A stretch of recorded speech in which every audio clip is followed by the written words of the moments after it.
رمضان رمضان رمضان رمضان العليم من الشيطان الرجيم. بسم الله الرحمن الرحيم. اللهم صل على محمد وعلى آل محمد وسلم. Chers frères et sœurs, assalamu alaikum wa rahmatullahi wa barakatuh. On m'a posé un certain nombre de questions, à savoir, cette année, le Ramadan 2020, avec les mesures sanitaires imposées aux musulmans du monde entier, de façon générale, et les musulmans de la Côte d'Ivoire de façon particulière, qu'est-ce que le musulman doit faire pour réussir son jeûne? Ça, c'est la première question. D'abord, je remercie la jeunesse pour cette initiative prise pour donner l'occasion à nos fidèles de mieux comprendre la religion. La religion musulmane, elle est facile, mais ce n'est pas une mise en scène pour dire que chacun doit dire ce qu'il veut. On apprend. Le Coran nous a enseigné tout. On apprend tout à travers le Coran.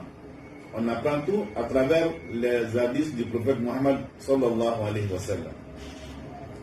Donc, pour revenir à la question, je vais dire que le musulman doit, dans un premier temps, dire Alhamdulillah, merci à Dieu.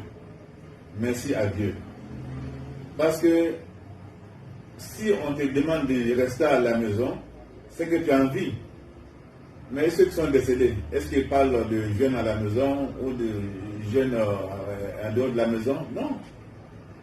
Ceux qui sont couchés dans les hôpitaux, est-ce qu'ils pensent même à jeûner? Ils ne pensent qu'à leur santé d'abord.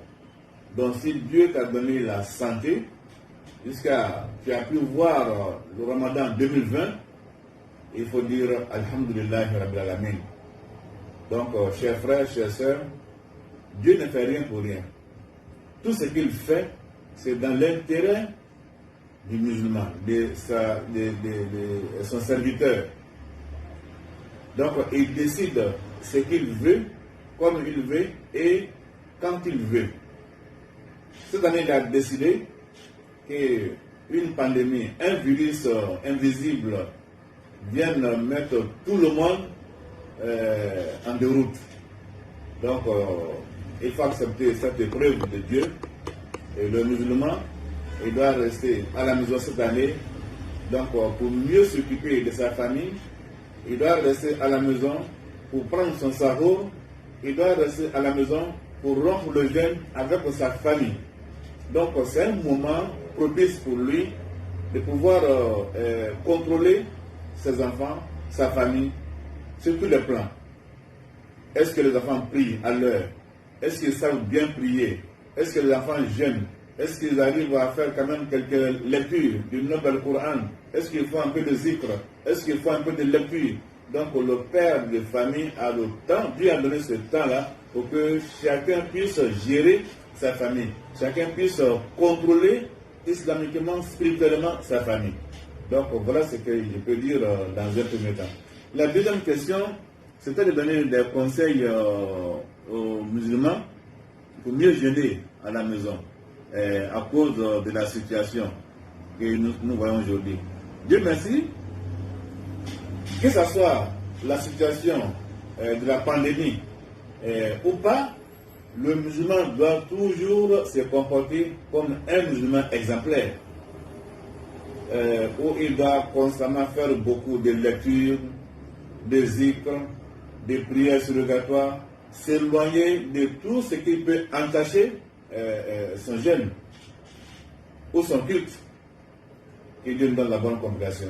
Donc c'est une occasion privilégiée pour le musulman de mieux donner des enseignements de l'éthique islamique à sa famille, de maximiser l'invocation collective, etc. Donc, c'est pareil que comme la première question. Voilà, donc, la première question et la deuxième question vont dans le même sens. La troisième question, il s'agissait de donner mon avis sur la pandémie.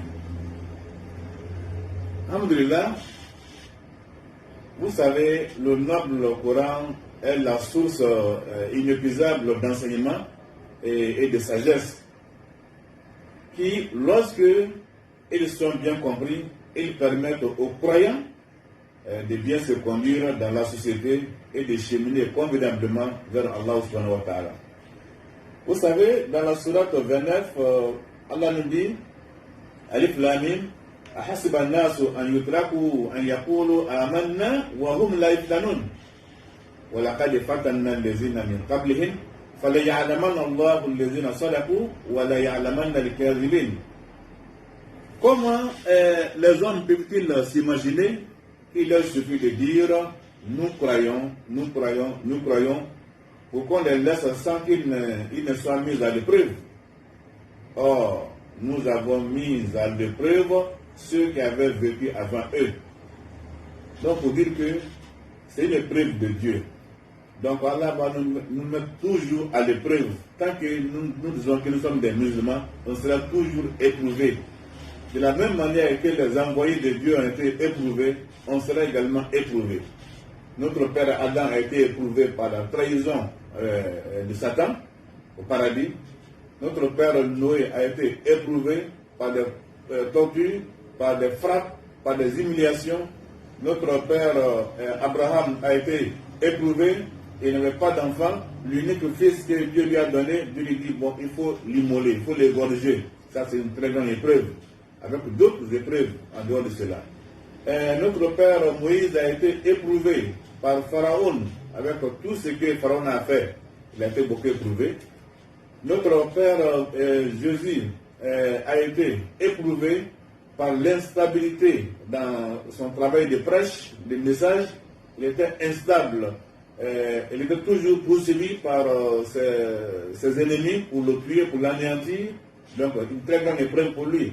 Le grand messager Mohammed sallallahu alayhi wa sallam a été éprouvé par plusieurs choses à la fois. Donc, on peut dire que nous sommes perdus dans les épreuves d'Allah subhanahu wa ta'ala. Donc, cette pandémie, ce n'est qu'un avertissement de Dieu pour dire que Zahra al-Fasadu fil bar wal bahar. Vraiment, il y a trop de mal sur la terre, il y a trop de mal sur la mer, il y a trop de mal à l'air. Aujourd'hui, les hommes ne marient que les hommes, les femmes ne marient que les femmes. Il y a même aujourd'hui les femmes qui ont eu les moyens pour avoir des pénis artificiels, donc avec toutes sortes de commodités. Voilà, des pénis électriques, il y en a aussi manuels, en tout cas, j'en passe. Il faut dire que aujourd'hui on défie Dieu. Les hommes ont défié Dieu, les femmes ont défié Dieu. Il y a des hommes même qui marient les animaux et les femmes qui se marient avec leurs propres chiens à la maison, et il y en a tout. Avec tout cela, comment vous voulez que Dieu reste sans se fâcher contre nous et nous donner un avertissement? Il nous aime, voilà pourquoi il nous avertit avant le grand jour du jugement dernier. Que Dieu nous donne la bonne compréhension. Donc, pour terminer la parole, sinon notre entretien, on m'a dit de faire une bénédiction. Les bénédictions, là, je les fais constamment, tous les jours que Dieu fait. Je fais les bénédictions pour ma communauté d'abord et pour l'ensemble des musulmans du monde entier. Donc, on fasse Dieu que cette pandémie s'éloigne de nous à jamais et qu'on se retrouve dans nos mosquées, dans nos lieux de culte pour se retrouver dans la vivacité, dans la gaieté et dans la joie. Sur ce, assalamu alaikum wa rahmatullahi wa barakatuh.